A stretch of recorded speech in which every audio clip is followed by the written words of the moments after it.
In the mid-1960s, behind the cold concrete walls of California's most notorious prisons, a storm was brewing. The air was thick with tension, not only between guards and inmates, but between men who, though sharing the same heritage, were divided by geography, class, and pride. The Mexican-American prisoners from Northern California, known as farm boys or Raza del Norte, were mocked and brutalized by their southern counterparts, the urbanized gangsters who identified with the rising force known as La M.A., the Mexican Mafia. It was inside these suffocating, overcrowded cell blocks of Soledad and Folsom Prison that a spark of rebellion would ignite a war that would redefine the underworld of the United States. The 1960s were a decade of revolution in the outside world. Civil rights marches, the rise of the Chicano movement, and calls for equality echoing through the barrios of Los Angeles and the fields of Salinas. But inside the prison walls, revolution took a darker, bloodier form. Guards turned a blind eye as southern inmates humiliated and assaulted those from the north, stealing their food, their clothes, and their dignity. The prison system was a pressure cooker of inequality. Latinos were the majority of the incarcerated population, yet they were treated as expendable, their lives as currency in a system built on dominance and submission. Among those northern inmates, resentment began to boil. They were tired of being prey. They were farm workers, small-town men, often poor and uneducated, yet proud of their identity. To them, the arrogance of La M.A., the Southerners who saw themselves as the aristocrats of prison life, was intolerable. They needed unity, they needed strength, and most of all, they needed identity. That identity would come in the form of a new brotherhood, Nuestra Familia. Nuestra Familia, our family, wasn't born as a gang in the traditional sense. It was, at its core, a resistance movement. It started as a pact among northern inmates to protect each other from exploitation, but quickly evolved into something far more structured and ideological. Its earliest members wrote down rules of conduct, principles of respect, and a vision that mixed survival with revolution. They were inspired, consciously or not, by the same energy that powered Chicano civil rights leaders like Cesar Chavez, who in the fields of California fought for dignity and recognition for Mexican laborers. Inside prison, the same cry for dignity was taking on a violent, unforgiving shape. According to historical records and testimonies from ex-members, Nuestra Familia formally took shape around 1965 in Soledad prison. The founding members were young, disillusioned men who had seen too much blood, too much humiliation. They swore allegiance to each other under the notion of La Causa, the cause, which symbolized not only their defiance against La M.A., but their pride as norteños, people of the north.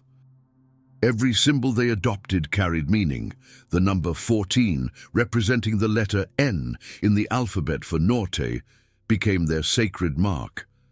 The color red became their identity, symbolizing both the agricultural fields of Northern California and the blood spilled in their defense. The creation of Nuestra Familia marked the beginning of a new order inside California's prisons. It was no longer about who controlled the drugs or the contraband. It was about respect, identity, and survival. Inmates who once lived in fear found protection under the family's umbrella. They created a hierarchy, a council, and a written constitution that defined the roles and duties of every member. There was structure, discipline, and an almost military precision that set them apart from the chaos of other gangs. The family was to be respected, feared, and obeyed. But with identity came bloodshed. The first clashes between Nuestra Familia and La M.A. were not organized battles. They were sudden eruptions of violence. A stolen pair of shoes, a disrespectful word in the chow hall, or a look that lingered too long could spark a riot that left multiple men bleeding on the floor. The prison guards, far from intervening, often allowed these wars to fester, believing that if the gangs killed each other, It made their jobs easier. What they didn't realize was that they were witnessing the birth of one of the most disciplined and violent criminal organizations in American history. As the years went on, Nuestra Familia's influence spread across California's correctional system. The gang became a symbol of defiance for northern Latinos who had long felt marginalized, not just by society, but by their own people. Letters smuggled between prisons began to form the backbone of their communication network. Orders were sent coded in Spanish, written on cigarette papers, and passed hand to hand through trusted couriers. The prison walls, once seen as a cage, became their command centers. Outside the walls, young men in Northern California began to identify with the family. They called themselves norteños, pledging allegiance to Nuestra Familia's cause, even if they had never set foot in a prison cell. To them, joining the movement was not just about crime, it was about belonging, about pride. Red bandanas replaced blue, and the number 14 began to appear in graffiti across towns like San Jose, Watsonville, and Modesto. The rebellion had escaped its cage. But beneath the pride and solidarity, something darker was forming. Power, especially when born from pain, breeds corruption. What started as a movement for respect began to twist under the weight of blood and profit. Leaders who once spoke of unity began to enforce obedience through fear. The family demanded tribute, loyalty, and absolute silence. Betrayal meant death. The seeds of blood that had been planted in the soil of oppression were now sprouting into something monstrous. By the end of the decade, Nuestra Familia was no longer a mere response to injustice. It was an empire in the making. Its leaders were strategizing, organizing, and preparing for the inevitable war that would define their existence. A war not against the guards nor the system, but against their own kin, the Mexican mafia. The same blood, divided by lines of pride and territory, would now be spilled in the name of La Causa. It was in these early years, through pain and defiance, that Nuestra Familia found its identity. Born in the shadows of oppression, it became a force that both protected and destroyed. Inside every cell that bore the mark of the North, the same oath echoed in whispers: for the family, for the cause, for the North. When Nuestra Familia first rose from the ashes of humiliation in the California prison system, few could have imagined the magnitude of the war that would follow. What began as a matter of respect and self-defense soon spiraled into one of the bloodiest and longest-running conflicts in American criminal history, a war between brothers, between North and South, between two visions of identity under the same flag of La Raza. Nuestra Familia and the Mexican mafia, known as La M.A., were not just fighting for control of the prison yards, they were fighting for the soul of an entire generation of Chicanos behind bars. By the late 1960s, California's prisons had become battlegrounds. At Soledad, Folsom, and San Quentin, racial tension and overcrowding turned every yard into a potential war zone. The guards watched with unease as two distinct factions of Mexican-American inmates began to organize with alarming sophistication. On one side stood La M, the southern-based gang that had established its dominance through fear, extortion, and a strict hierarchy. On the other side was the newly formed Nuestra Familia, the proud, defiant force of northern inmates who refused to kneel. The ideological differences between the two groups ran deep. La M saw itself as the elite, the original power of the Mexican-American prison world. They viewed the Northerners as farm workers, unsophisticated men from small agricultural towns who didn't understand the street politics of Los Angeles. To them, Nuestra Familia was an insult to their authority. But to the norteños, La M.A. represented everything they despised: arrogance, exploitation, and betrayal of their own people.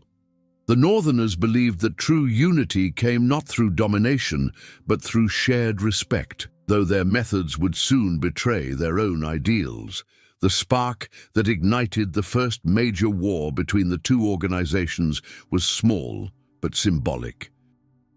In 1968, during a prison yard incident at Soledad, a member of La M allegedly stole a pair of shoes from a Norteño inmate. That single act of theft, an echo of the everyday humiliation northern inmates had endured for years, led to blood. When Nuestra Familia members confronted the thief, words turned to violence and blades were drawn. Within seconds, the yard erupted. By the time the guards intervened, several men were dead and dozens were injured.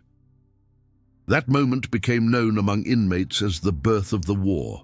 From that day forward, the lines were drawn. Nuestra Familia and La M declared open hostility. Every California prison became a theater of war, and no man was neutral.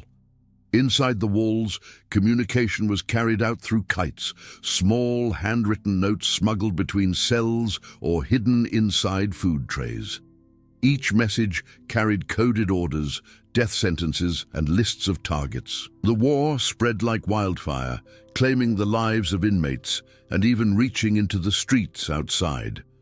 Norteños and Sureños began killing each other in the neighborhoods of San Jose, Los Angeles, and Stockton. The violence was ritualistic, almost sacred. Prison-made weapons, shanks forged from sharpened metal or melted plastic, became the instruments of justice and vengeance. A simple argument in the chow hall could end with a man bleeding out beside his meal tray. Guards learned to search laundry carts, light fixtures, and even walls for hidden knives. Each murder sent a message. Loyalty to one side was absolute. There was no middle ground. But behind the brutality, a deeper narrative was unfolding, one of ideology and manipulation. Nuestra Familia presented itself as a revolutionary brotherhood, a force fighting for the dignity of the Chicano inmate. They referred to their war as La Causa, the cause. They spoke of uniting northern Mexicans under one flag of resistance, mirroring the Chicano civil rights movement outside. Meanwhile, La M viewed the family as traitors, usurpers challenging their established rule. To them, Nuestra Familia was not a movement, but a rebellion that needed to be crushed. Throughout the 1970s, the war escalated beyond imagination. Inmates were stabbed in their sleep, poisoned, and strangled in showers. A smile from a stranger could mean death. Trust was the rarest currency. Nuestra Familia developed a sophisticated military-style structure with generals, captains, and soldiers who operated like an army inside a fortress. Orders came from the highest-ranking members, sometimes serving life sentences, who managed to orchestrate coordinated attacks across multiple prisons simultaneously. They kept detailed records, intelligence reports, and even disciplinary codes, a level of organization that stunned authorities when discovered years later. One of the most infamous incidents occurred at Folsom Prison in 1971. A group of Nuestra Familia soldiers ambushed members of La M during recreation hours. The attack was swift, surgical, and merciless, an operation planned weeks in advance. 3 men were killed, several more wounded. For the family, it was a statement. The North would not bow. For La M, it was a declaration of total war. Outside the prison walls, the conflict had already infected the streets. Norteños, following the ideology of Nuestra Familia, wore red to symbolize their allegiance. Sureños, loyal to La M, adopted blue. The colors became badges of honor and death warrants all at once. Northern California towns like Watsonville, Gilroy, and Salinas became recruitment grounds for the family, while Southern California neighborhoods fueled La M's ranks. What had started in prison now divided entire communities. Law enforcement struggled to comprehend the scale of what was happening. The California Department of Corrections attempted to separate the two factions by housing them in different facilities, but the effort only gave birth to more organized command structures. The isolation made leaders like Robert Brown Bob Viramontes and Henry Corndog Cervantes legendary within the family, while figures like Rodolfo Cheyenne Cadena rose within La M as mythic warriors of the South. The rivalry between these men was not just about control, it was about identity, ideology, and the meaning of respect. Cadena, a founding member of La EMI, would ultimately become a martyr of the war. In 1972, while attempting to negotiate peace between the two sides, he was ambushed and murdered by Nuestra Familia members inside Chino prison. His death unleashed another wave of retaliation, sealing the fate of thousands. From that point on, there would be no peace. The war had become a generational curse. By the late 1970s, Nuestra Familia had solidified itself as a force equal to La EMI. Both organizations operated with terrifying efficiency, running drug operations, extortion rackets, and contract killings from behind bars. Prison was no longer a punishment, it was headquarters. Yet beneath the surface of pride and blood, both sides had lost sight of the cause. The original dream of dignity had been consumed by greed and power. Nuestra Familia, once a symbol of resistance, was now commanding murders in the streets. La EMI, once a brotherhood of unity, had turned into a regime of terror. The war that began with a pair of shoes now spanned decades, and it was far from over. Inside every California prison, men continued to whisper the same two words that defined their existence: familia or EMI. To choose was to live, and to live was to kill. Power without structure is chaos, and chaos was the one thing Nuestra Familia could not afford. After years of bloodshed against La EMI and the southern gangs, the family realized that survival demanded something more than passion or vengeance. It required discipline, the kind of discipline found not in the streets but in armies. Within the concrete walls of California's maximum security prisons, Nuestra Familia began to reinvent itself. It was no longer just a gang. It became a military organization, governed by order, secrecy, and absolute loyalty. By the early 1970s, Nuestra Familia had evolved into a structured hierarchy that mirrored a wartime command. Inside the prisons, every man had a rank, every decision followed protocol, and every action was sanctioned by leadership. At the top of this structure sat the generals, known as the Mesa, the governing council of the family. These men were the thinkers, the strategists, the cold architects of power. Below them were the captains, who managed specific prisons or regions.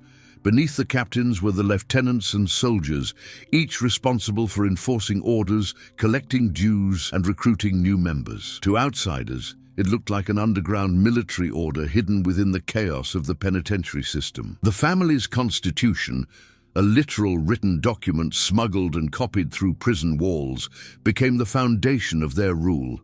It was more than a manifesto, it was their Bible. The Constitution outlined 14 articles, symbolic of the letter N, the 14th letter in the alphabet, representing Norte. These laws covered everything from loyalty and respect to the punishment for betrayal. One clause stated clearly, "A member shall remain faithful to la causa unto death." To break that vow meant execution. Training became a vital part of the indoctrination process. New recruits, often called carnales or brothers, were not immediately considered full members. They had to earn their place through service, discipline, and obedience. They studied the Constitution, memorized coded language, and underwent mental conditioning to prepare for life and death decisions. Some members described it as a military boot camp for the soul. Recruits were taught how to make weapons from everyday materials, how to write in code, and how to pass messages undetected through the prison system. They learned that silence was survival. Talking too much could cost you your life. The leadership enforced a strict chain of command. Orders came from the top and moved downward with precision. No soldier could act independently. Even acts of violence, the lifeblood of their existence, required authorization. This structure allowed the family to function like a shadow government inside the prison walls. From solitary confinement cells, generals issued commands that reached men in distant facilities across California. Smuggled notes, known as huilas, carried these orders in coded Spanish, using words from indigenous dialects or slang understood only by initiated members. The organization's efficiency impressed even law enforcement. FBI reports from the 1980s and 1990s later described Nuestra Familia as the most organized prison gang in the United States. Unlike La M, which thrived on charisma and personal influence, the family thrived on order. Emotion was weakness. Obedience was strength. To disobey an order, even one that meant killing a friend, was treason. And treason was unforgivable. The oath of loyalty was sacred. Members took it as a ritual, swearing to dedicate their life to the family, to La Causa, and to the defense of the North. Many described feeling a mix of pride and fear, the pride of belonging to something larger than themselves, and the fear of the invisible eyes that always watched. Betrayal was met with swift and merciless justice. Inside the cells of San Quentin or Pelican Bay, executions were carried out silently and efficiently. A small razor blade, a sharpened toothbrush, or a hidden shank could end a man's life in seconds. But what truly set Nuestra Familia apart was its ability to control the streets from behind bars. Through the structured hierarchy, the family extended its power far beyond the prison system. Street-level norteños, young men from Salinas, San Jose, and Sacramento, became soldiers for the cause, following orders from imprisoned leaders. These street factions were not chaotic street gangs. They were military units under command. They paid taxes to the family, conducted business on its behalf, and carried out violent missions with precision. If a norteño on the outside disrespected the hierarchy or failed to send profits, word would return to the prison, and the consequences would follow swiftly. Inside this structure, fear and faith walked hand in hand. Every member knew that his life belonged to the family. Personal desires, emotions, and doubts were irrelevant. Members referred to each other as carnales, brothers bound by blood and duty. Yet the brotherhood was also a prison of its own. To leave the family was to die. There were, however, those who questioned the purity of the mission. Older members began to see cracks in the ideals they once believed in. The original vision of respect and protection had evolved into something else, something colder, more merciless. As the family became wealthier and more powerful, driven by drug money and extortion, the line between honor and greed blurred. Discipline turned into domination. Orders that once aimed to preserve unity became orders to control and exploit. Still, the code of loyalty endured. It was the backbone of their existence, a code written not just in ink but in blood. The family believed they were part of a sacred legacy, protectors of the northern Mexican-American identity in a system that sought to erase them. Every tattoo, every number, every word of the Constitution was a reminder that they were soldiers of a cause larger than themselves. By the 1980s, Nuestra Familia had become an invisible empire, operating from within the most secure prisons in America. Their generals, some serving life sentences, commanded armies of men they would never meet in person. The military discipline that once symbolized their unity now sustained their criminal empire. Law enforcement could move them, isolate them, even bury them in solitary cells. But they could not break the structure. Orders continued to flow. Blood continued to spill. And through it all, one phrase echoed through the corridors of California's prisons, whispered in Spanish, carved into walls, written in secret letters: La familia vive, the family lives. That unbreakable loyalty, that military precision, was the secret to their survival. It was also the chain that bound them forever to the war they could never escape. By the late 1970s, the sound of chains and steel doors no longer confined Nuestra Familia's power. What began as a movement born in the shadows of California's prisons was now spilling into the streets, flooding entire neighborhoods with its ideology, colors, and codes. The family had transformed from a prison brotherhood into a vast network of organized crime that stretched from the prison blocks of San Quentin to the quiet farmlands of Salinas, from Stockton to San Jose, and beyond. The red flag of the North, once a symbol of rebellion and pride, now flew over a sprawling criminal empire that operated under military precision and absolute fear. The transition from prison walls to the open streets was not spontaneous. It was strategic. Nuestra Familia's generals, locked away for life, realized that the outside world was both a weapon and a source of income. From within their isolated cells, they began to send coded letters, huilas, to trusted soldiers on the outside. Each message was an order, a directive, or a command for expansion. Street gangs, once loosely organized norteño crews, began aligning under the family's structure. They paid taxes, known as quotas, directly to prison leaders, funneling money from drug sales, robbery, and extortion into the organization's war chest. The family's ideology, La Causa, became a creed on the streets. Young men growing up in Northern California barrios were recruited as soldiers. They were taught to wear red, to honor the number 14, and to defend the North at all costs. But behind the talk of unity and pride, the family's leaders were quietly turning the movement into a profit machine. Cocaine, methamphetamine, and heroin became their new weapons. Drugs flooded into working-class neighborhoods already struggling with poverty, addiction, and unemployment. Nuestra Familia positioned itself as both protector and predator, providing a sense of identity while exploiting the very communities it claimed to defend. In towns like Salinas, Watsonville, and Gilroy, the family's influence became impossible to ignore.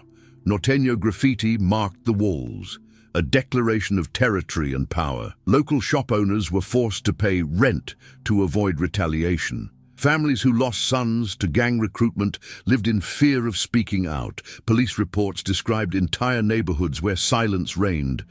Everyone knew who controlled the streets, one retired detective would later say, but nobody dared to say their name aloud. Nuestra Familia's street structure mirrored its prison hierarchy. At the top of each city's operation was a regiment commander, often a parolee trusted by the imprisoned leadership. Beneath him were regiment lieutenants, who managed specific operations: drug sales, weapons distribution, money collection. Below them were dozens of foot soldiers, young norteños eager to prove their loyalty through violence. The profits from their activities were sent back to the family inside prison through money orders, hidden accounts, or even coded letters disguised as love notes.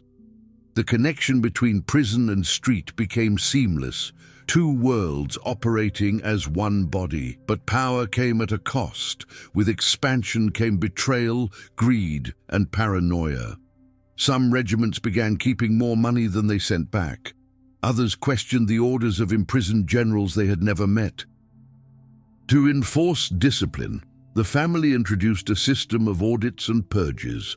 Those suspected of stealing from the organization or cooperating with police were executed, often by their own friends. In one chilling account, a norteño member who kept drug profits for himself was invited to a meeting in a garage in San Jose. He never left alive. His body was found days later in a field, his red bandana tied tightly around his throat. Despite the violence, the family's empire continued to grow. In the 1980s and 1990s, Nuestra Familia established a dominant presence in Northern California's prison system and its urban centers. They had connections with other Latino gangs and even limited alliances with cartels in Mexico. Methamphetamine production became their primary business, fueling both addiction and wealth. While the FBI and local law enforcement focused on La M.A. and the southern Sureños, Nuestra Familia quietly built an infrastructure that allowed them to operate like a multinational corporation, with drug routes, bank accounts, and internal memos. On the surface, Nuestra Familia presented itself as a defender of the Chicano identity. Some members still spoke about protecting the community, and for a time that illusion held. They organized car washes, youth events, and even neighborhood barbecues, public gestures that painted them as local heroes. But those who looked closer saw the reality. The family wasn't liberating the barrios, it was controlling them through fear. Every ounce of meth, every dollar collected, every act of violence, all of it served one purpose: to sustain the prison leadership's grip on power. Inside the prisons, the generals reveled in their success. They had achieved what few organizations in history ever had: control beyond confinement. From solitary cells, men serving life sentences dictated the fate of hundreds on the outside. They controlled who lived, who died, and who was trusted. They issued death warrants through invisible ink, and their words were carried across cities like scripture. For law enforcement, it was a nightmare. Arresting local Norteño members did little to stop the flow of orders. The true leadership was untouchable, buried deep inside maximum security facilities under 23-hour lockdowns. In 1998, federal agents began referring to Nuestra Familia as the invisible hand of Northern California. They realized that dismantling the street regiments without severing their connection to prison generals was like cutting off the branches of a tree while leaving the roots intact. By the dawn of the new millennium, Nuestra Familia's grip on Northern California was absolute. From the fertile fields of the Central Valley to the dark alleys of San Jose, the family's shadow loomed large. They were no longer just inmates rebelling against oppression. They were businessmen, drug lords, and executioners. What began as a cry for respect had transformed into a kingdom of control, a system of power born from blood and maintained through fear. And yet, beneath the empire's success, a silent tension was building. The younger generation, the street soldiers who risked their lives daily, began to question the loyalty of the imprisoned generals. They saw their sacrifices enriching men they had never met. Some whispered that the family had lost its soul. The code of honor had turned into greed. Still, in the neighborhoods of the North, the red bandanas continued to wave. Children still grew up believing that the family was their destiny.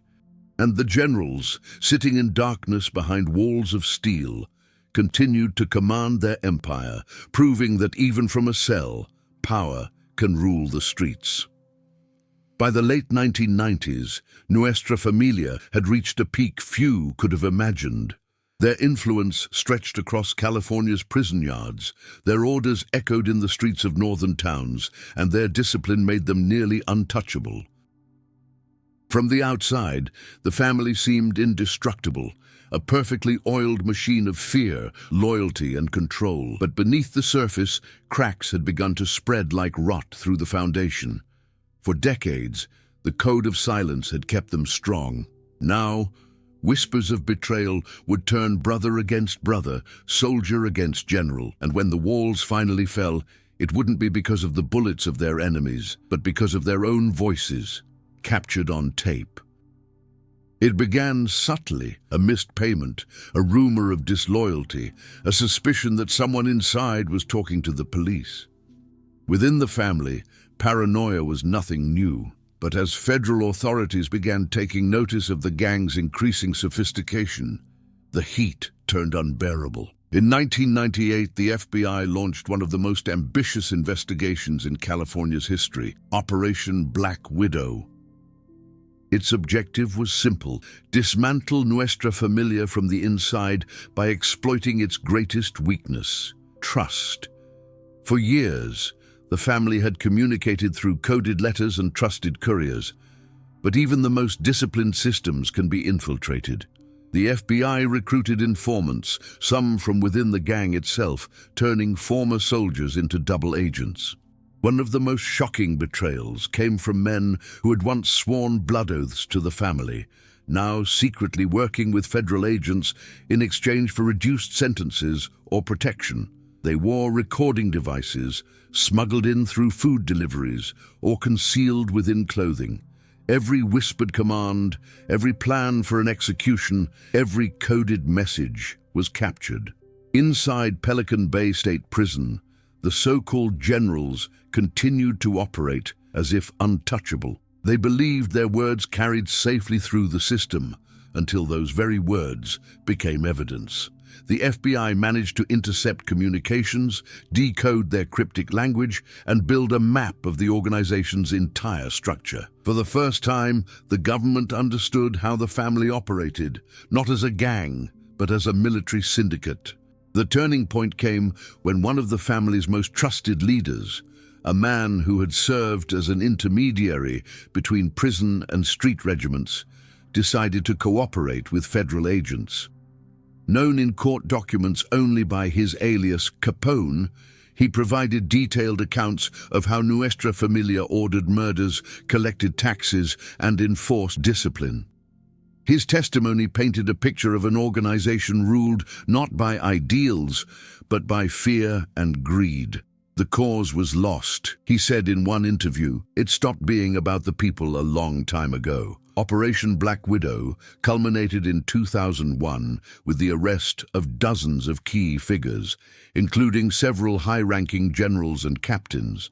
Among them was Cornelio "Corny" Tristan, one of the most influential leaders of his era, and Robert "Bobby" Granado, a man once seen as the family's most ruthless strategist. They were charged with racketeering, conspiracy, and murder, crimes that carried potential life sentences.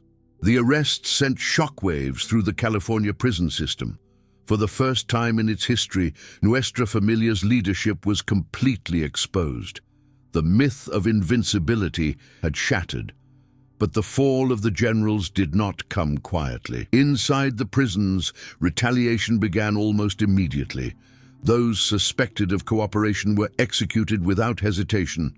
Some were stabbed in their cells, others strangled with improvised garrotes. In the family's twisted moral code, betrayal was the ultimate sin, and death was its only absolution.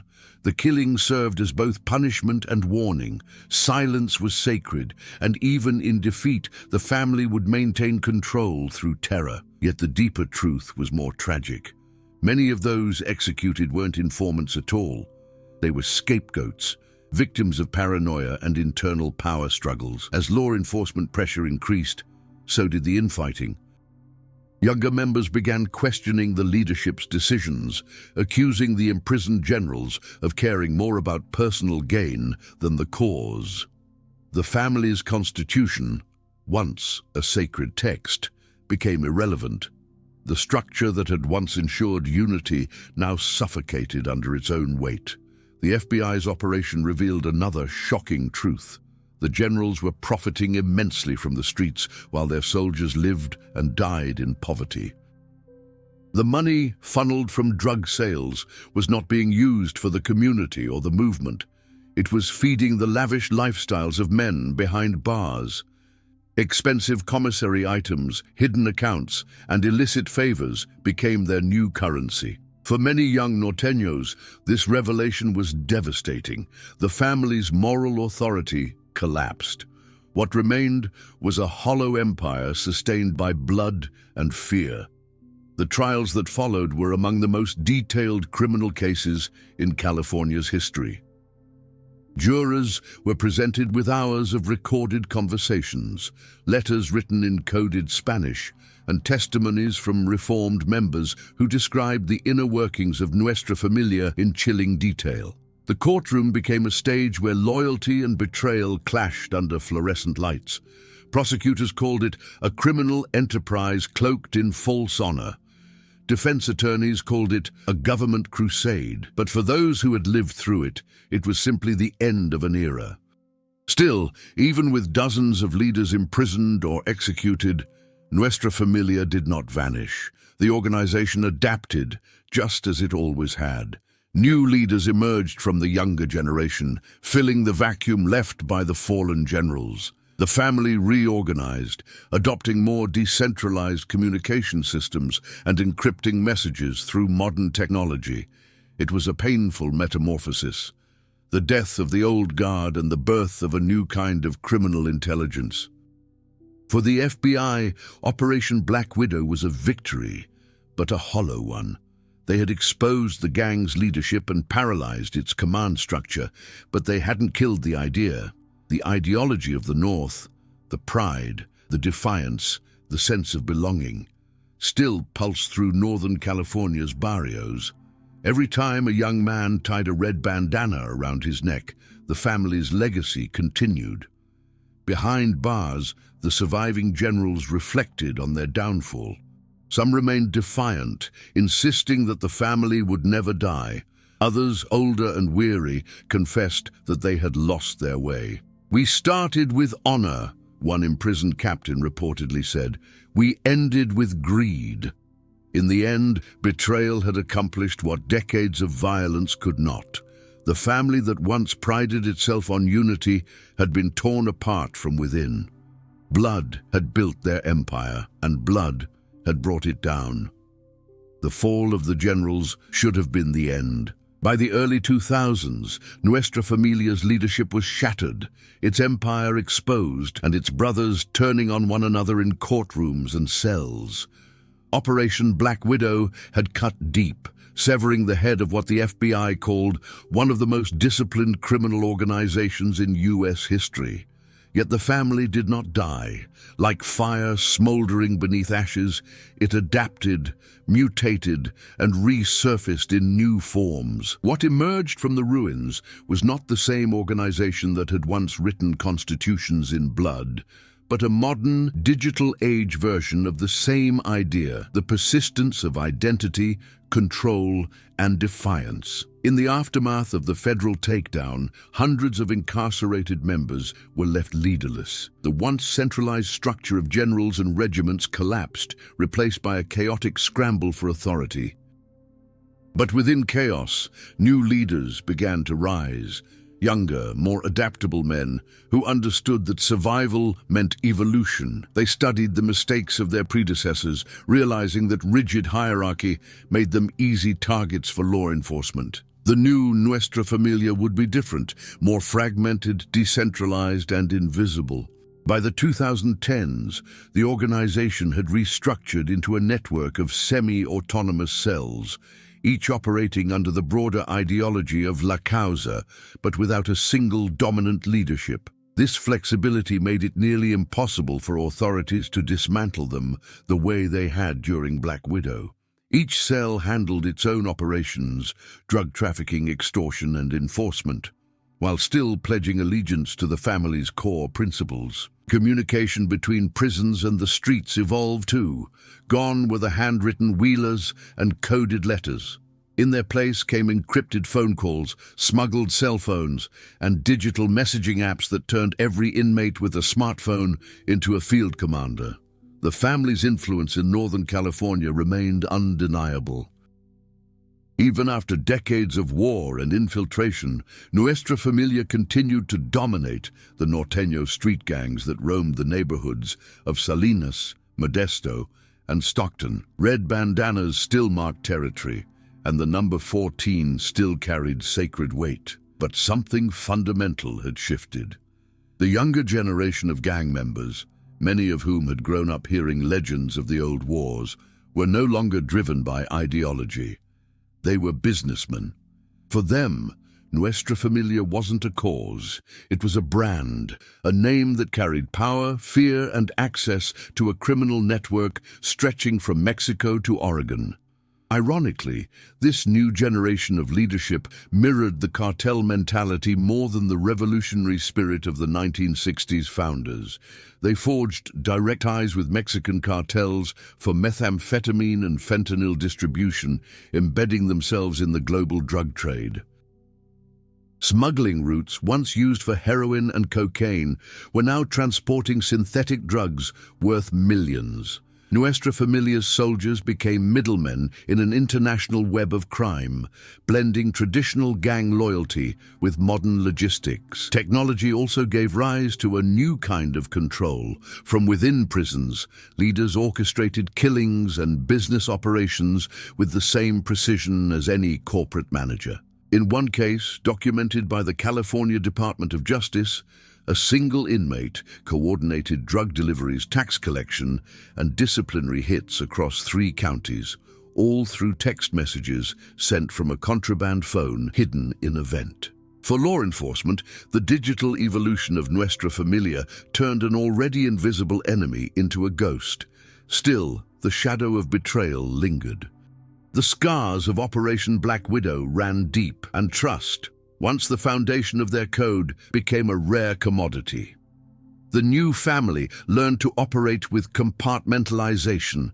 Members knew only what they needed to know, and no one had the full picture. This adaptation made infiltration harder, but it also stripped the organization of its sense of unity. The brotherhood that once called itself a family had become a business of survival.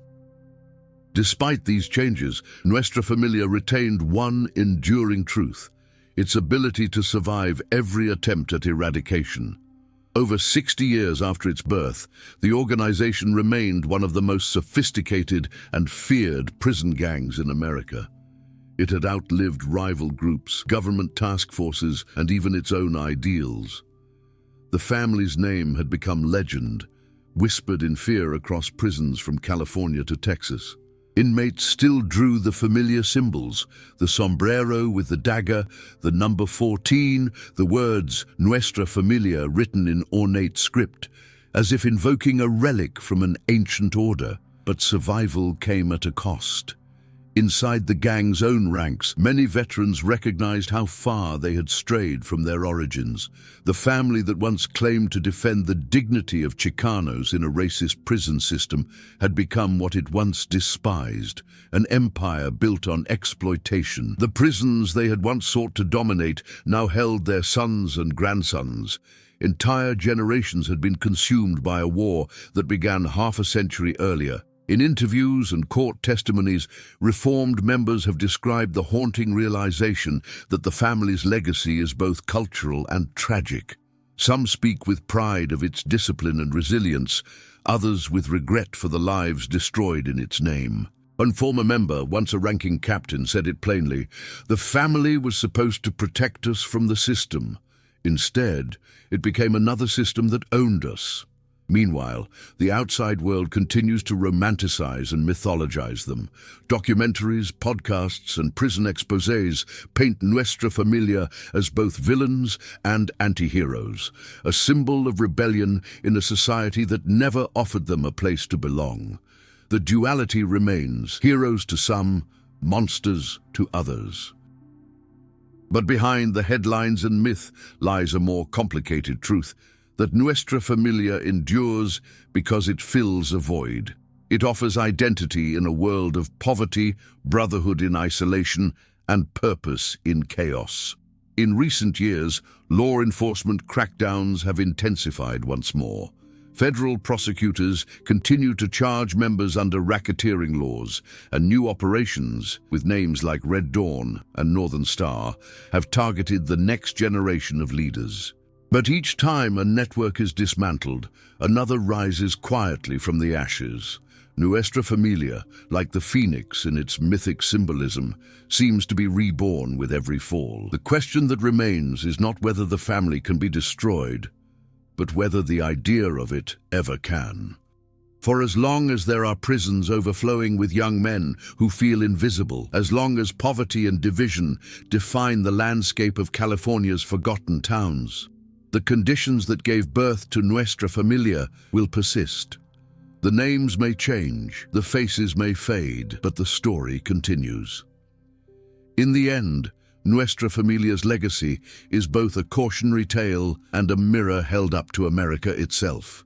It began as a rebellion against oppression and became a reflection of it. What survives today is not just a gang, but a haunting reminder that power once born from pain rarely disappears. It simply evolves. And so, decades after its first blood oath, Nuestra Familia still whispers its old promise in the dark: for the family, for the cause, for the North. If this story opened your eyes to a world few dare to reveal, don't let it end here. Subscribe now, turn on the notification bell, and join us as we uncover more hidden truths behind the world's most dangerous brotherhoods. Every week, a new story, real, raw, and untold. Share this video, comment your thoughts, and keep the conversation alive. Because in the shadows of history, the truth still breathes, waiting to be heard.